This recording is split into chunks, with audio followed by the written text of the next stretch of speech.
être une femme et un homme, c'est très compliqué.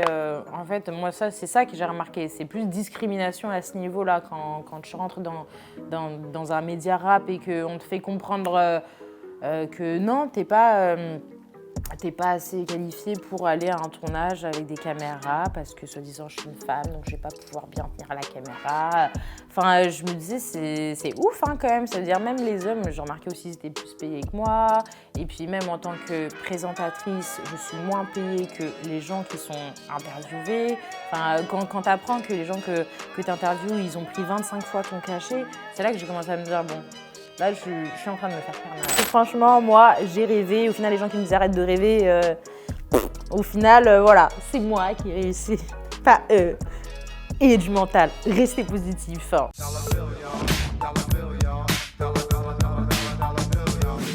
Salut, c'est Myriam Manhattan pour Upendo.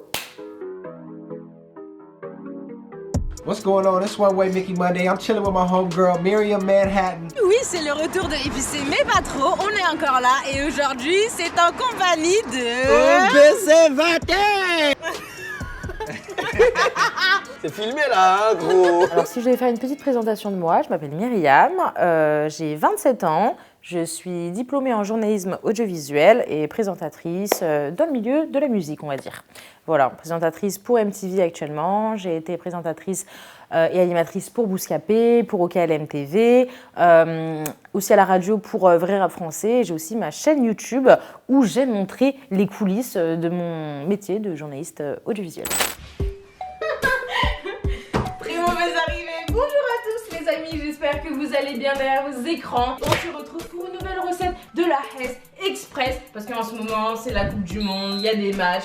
T'as envie de faire une recette rapide, facile, pas cher à faire, on va faire une quiche éclair. Avant même d'avoir été admise dans mon école de journalisme audiovisuel, je me rappelle que mon père, à l'époque, quand je parlais du fait d'être journaliste, il me disait clairement, avec son ami, il me disait « Non mais Myriam, Claire Chazal, il n'y en a qu'une, Harry Rosenmack, il n'y en a qu'un. Enfin, au bout d'un moment, arrête de croire que tu vas pouvoir réussir dans ce milieu si t'es pas pistonné, si tu passes pas... En gros, clairement, si tu passes pas sous le bureau, voilà, les gens de couleur, les rebeux, les renois, on n'est pas forcément les plus bienvenus dans ce milieu-là et tout, donc ne crois pas que tu vas réussir. C'est pour ça que mes parents, ils ont jamais... Enfin, mon père, en tout cas, il a jamais été... Parce que d'un côté, je peux comprendre, mon père, lui, il veut juste mon bien et il veut que je trouve un métier sûr où c'est pas du jour au lendemain, je peux être virée, et voilà.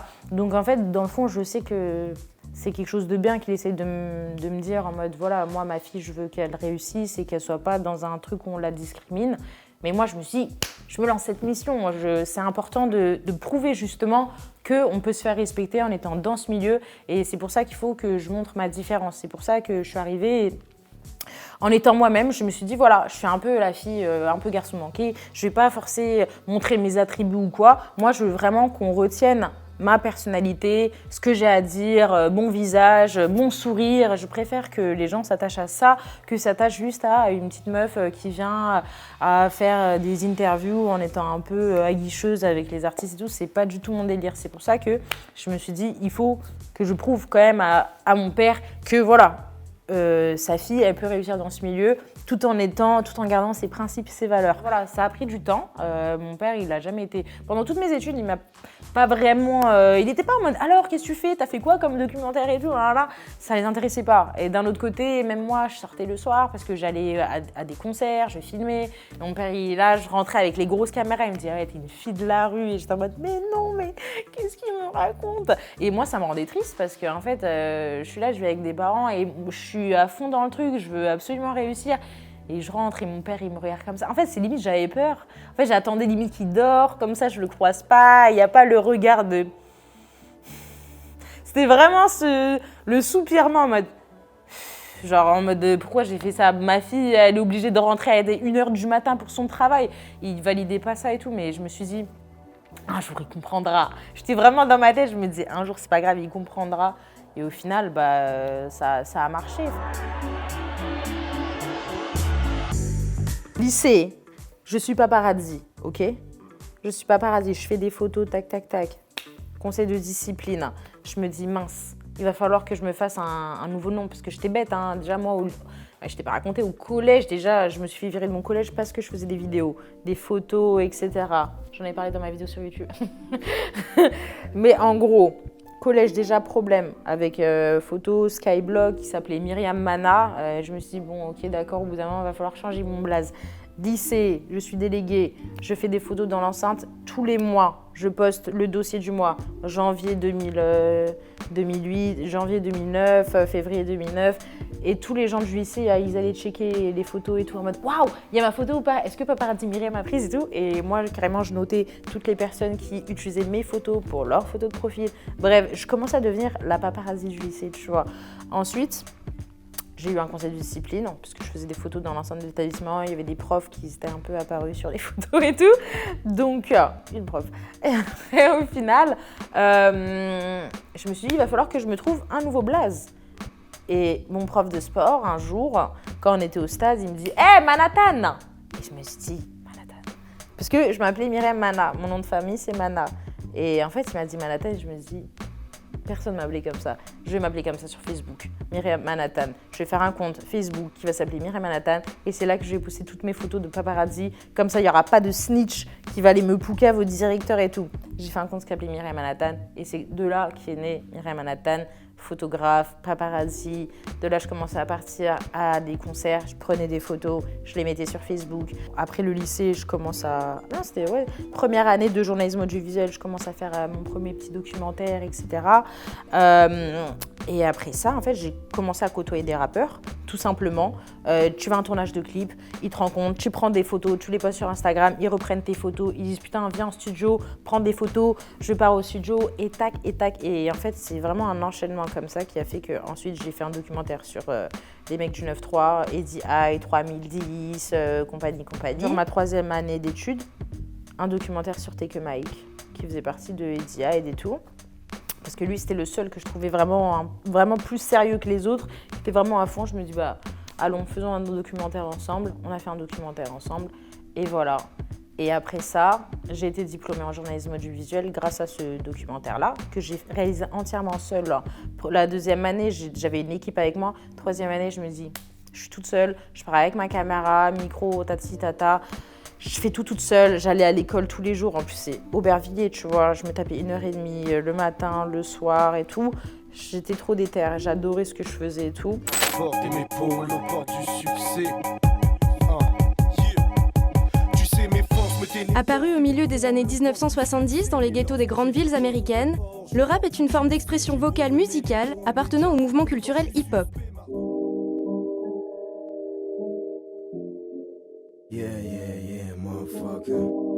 Depuis l'émergence dans les années 1990 de nouveaux moyens de communication et de diffusion, le rap connaît une véritable médiatisation. Et ensuite, après j'ai été diplômée, année sabbatique, je suis à l'hôtel, je bosse pour mon père et tout tata. Et là, Booba, qui lance au KLM. Et donc moi, en fait, je commençais à être connue sur Twitter en étant la meuf qui a fait 2 documentaires et tout, mais j'avais jamais montré ma tête, tu vois. Jamais j'avais montré ma tête. Il n'y avait pas à l'époque Insta, Snapchat. Snapchat, c'était que les gens qui me rajoutaient, mais il n'y avait pas Insta, le truc public, tu vois. Si, il y avait Insta, mais c'était photos, pas de vidéos. Il n'y avait pas les stories encore sur Instagram et tout. Donc les gens me disent, vas-y, tu devrais le faire et tout. Et moi, je sais pas trop, tu vois. En plus, j'avais des lunettes et tout, à la Camélia Jordana et tout. Et les gens me disaient, vas-y, fais. Et je regardais les commentaires et les meufs, elles se faisaient lyncher parce qu'il y en a, c'était en décolleté. Donc ils se disaient, wesh. Et puis même au KLM, Booba, tu vois les meufs dans les clips de Booba, tu te dis, bon, chelou un peu, moi, si je commence à faire des trucs, voilà quoi. Et je me dis, bon, tu sais quoi, j'ai tweeté au KLM, on a jusqu'à quand pour faire le casting? Et il me dit, le plus tôt sera le mieux. Je fais, ok, d'accord, très bien, vas-y, j'essaie de la faire dans la soirée.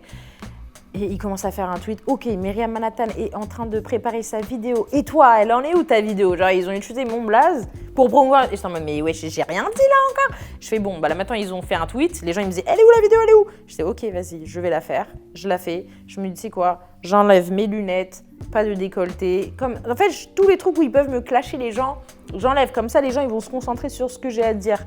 Donc là, je dis, Salut à tous, c'est Myriam Manhattan, j'espère que vous allez bien. Pour ceux qui ne me connaissent pas, j'ai fait 2 documentaires, un sur la médiatisation du rap et un autre sur un rappeur du 9-4.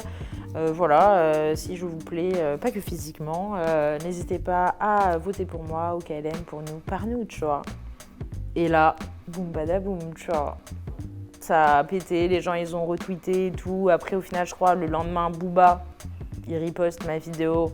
Et je me dis, waouh, c'est un truc de ouf!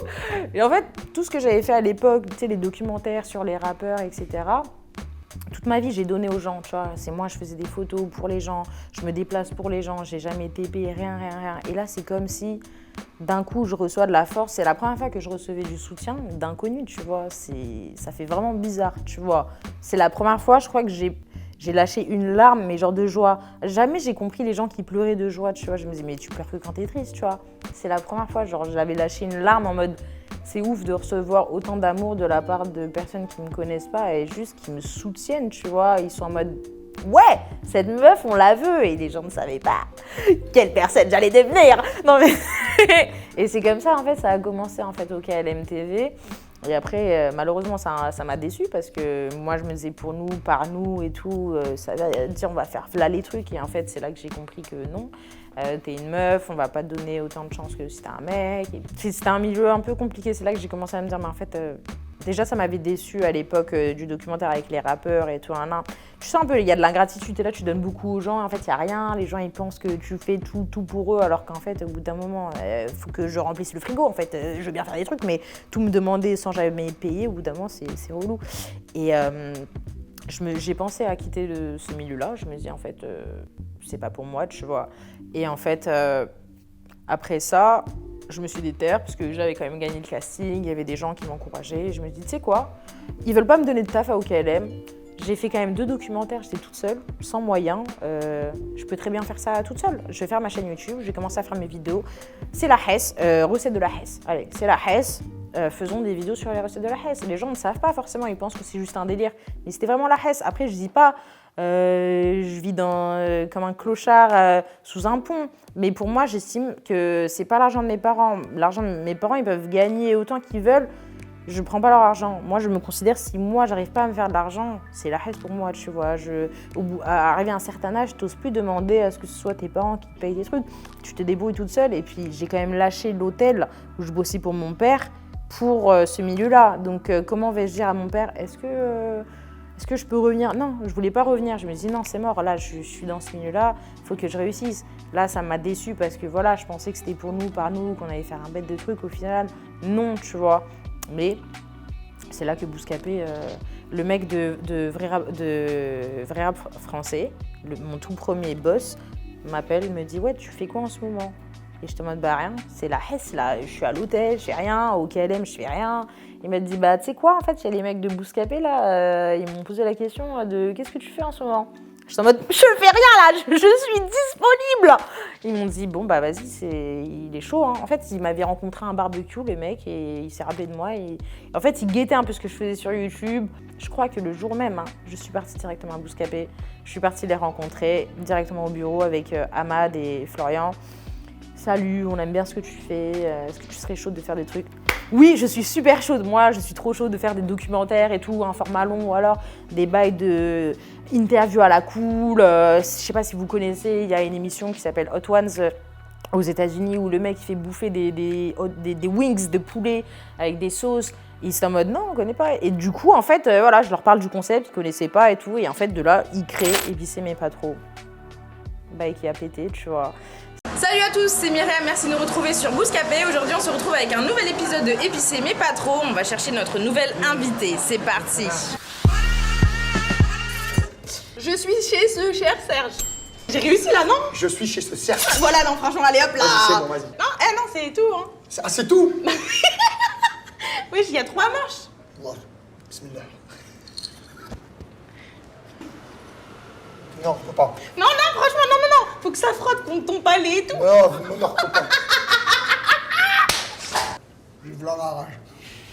C'était un carton, comme je dis, et c'est là en fait que les gens m'ont m'ont vraiment vu, tu vois, en fait, mon potentiel, on va dire.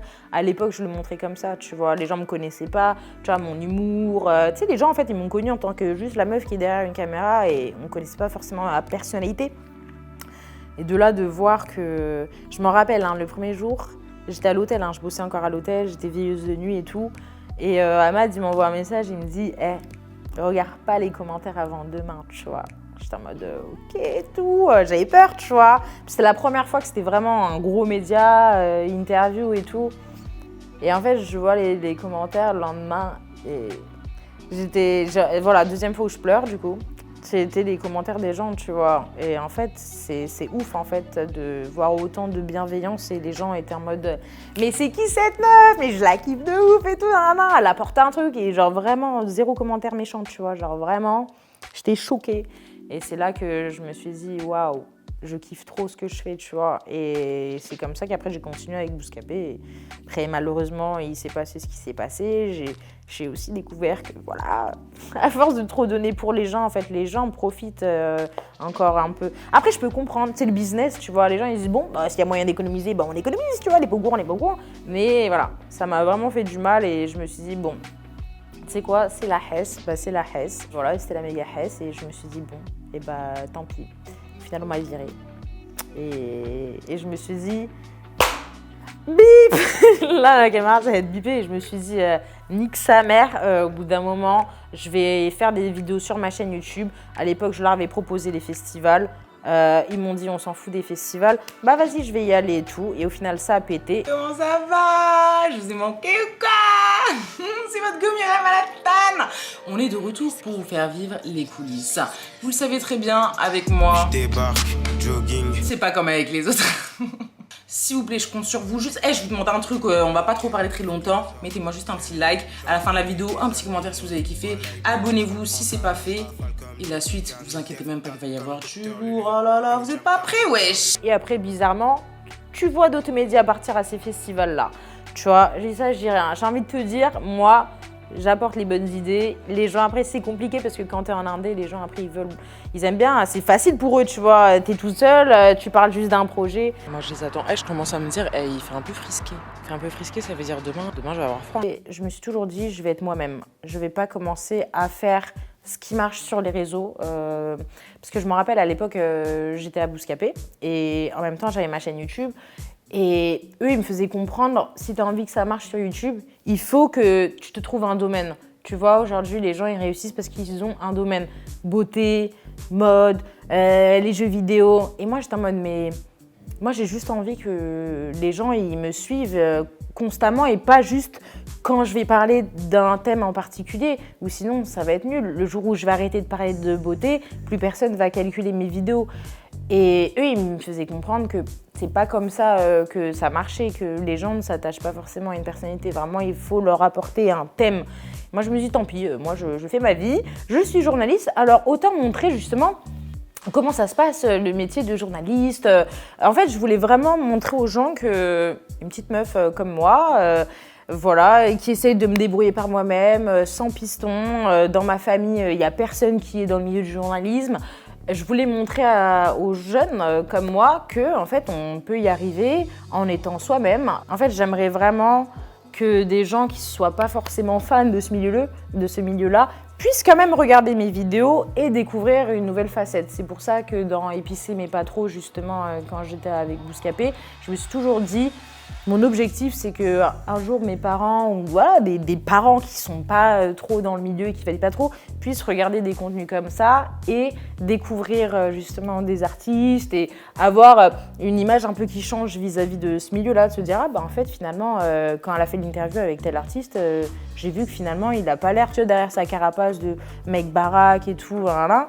Finalement, il y a un papa, il est cool, il est gentil et c'est vraiment ça en fait que je voulais montrer. Je voulais vraiment montrer qu'en tant que femme, déjà on peut se faire respecter dans ce milieu-là. On n'est pas là à devoir montrer son corps forcément.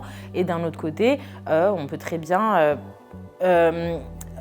garder ses valeurs et ses principes tout simplement et montrer aussi que dans ce milieu-là, voilà, en fait, ces clichés qu'il y avait sur le rap, je peux aussi les changer et montrer que voilà, il y a des hommes, on fait des vidéos ensemble et au final, la plupart des gens, la plupart du temps, quand je faisais des interviews, ils disent ah ouais, on dirait plus une relation frère et sœur.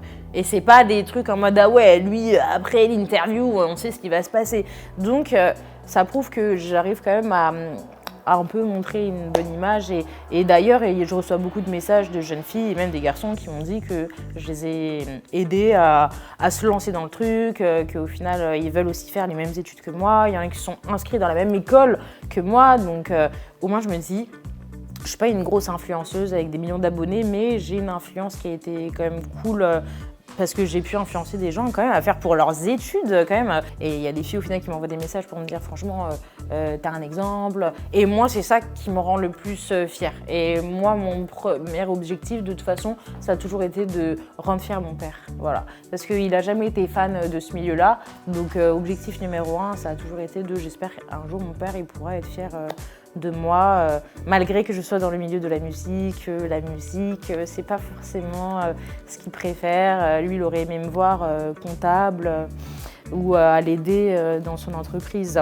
Donc, je me dois de prouver à mes parents que je n'ai pas fait des études, ces études-là pour rien.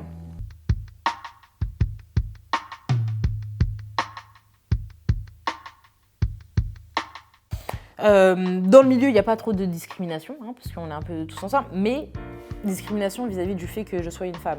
Être une femme et un homme, c'est très compliqué. En fait, moi, c'est ça que j'ai remarqué. C'est plus discrimination à ce niveau-là, quand je rentre dans un média rap et qu'on te fait comprendre que non, t'es pas assez qualifiée pour aller à un tournage avec des caméras parce que soi-disant je suis une femme donc je vais pas pouvoir bien tenir la caméra. Enfin, je me disais c'est ouf hein, quand même, ça veut dire même les hommes, j'ai remarqué aussi, ils étaient plus payés que moi et puis même en tant que présentatrice, je suis moins payée que les gens qui sont interviewés. Enfin, quand tu apprends que les gens que tu interviews, ils ont pris 25 fois ton cachet, c'est là que j'ai commencé à me dire bon, là je suis en train de me faire karma là. Oui. Ma phrase fétiche. C'est quoi ma phrase fétiche? Wesh la famille. Non mais ma phrase fétiche, bah c'est en fait, je pense que c'est la phrase que j'ai toujours dit face cam depuis que j'ai gagné mon casting. Salut à tous, c'est Myriam Manhattan, j'espère que vous allez bien derrière votre écran de téléphone ou d'ordinateur. Ça a toujours été ça à l'époque, tu vois, parce que je me dis, bon, les gens, ils vont me regarder derrière un ordinateur, derrière une télévision.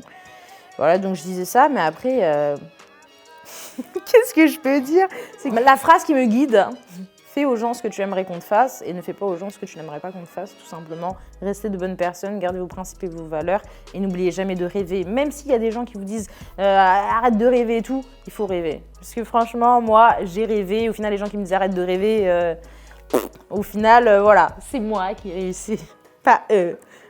Et du mental, restez positif. Et voilà, soyez de bonnes personnes.